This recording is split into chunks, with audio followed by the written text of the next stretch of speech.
তো বন্ধু দেখো আমবাদপুরের ডাঙ্গাটাতে কত সুন্দর গ্রাউন্ডটাতে লাইট দিয়েছে। দেখো রাত্রেও ফুটবল খেলা যাবে। দেখো এই একটা লাইট দিয়েছে, ওইখানে ওই একটা লাইট দিয়েছে, ওই কোনো লাইটও জ্বলেনি। এই ধারে এই একটা লাইট আছে, এই একটা, এই একটা, এই একটা, আর এই আর আমার এইখানে ছটা লাইট, 1 2 3 4 5 6 7 8 9 10 11 12টা 13টা। তো বন্ধু এই গ্রাউন্ডে 13টা লাইট দেওয়া আছে।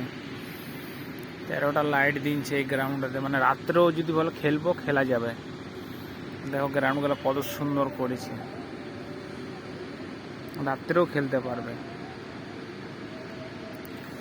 রাত্রেও এখানে যদি বলে কেউ ফুটবল খেলবো খেলতে পারবে, এত লাইট দিয়ে আছে। আর আমাদের ওই সাইডে গ্রাউন্ড গেলে না লাইট ফাইট দেয়ই নেই।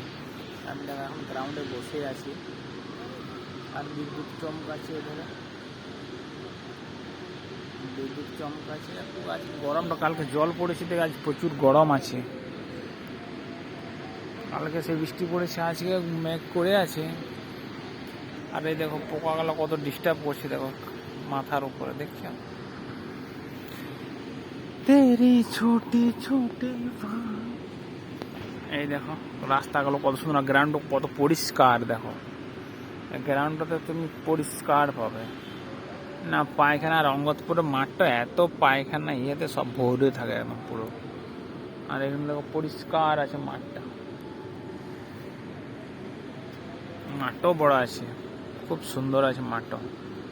ফুটবল খেলার জন্য খুব সুন্দর আছে, ইয়েটাও ভালো আছে।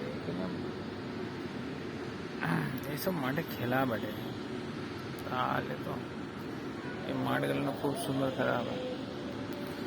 আর এইদিকে জলের কোনো অসুবিধাই নেই। এই দেখো এইখান থেকে পুরো টাউনশিপ পুরো ইয়ে যায় এইখান থেকে, এই যে ওয়াটার ট্রিটমেন্ট এখান থেকে পুরো সাপ্লাই দেয় পুরো জলের।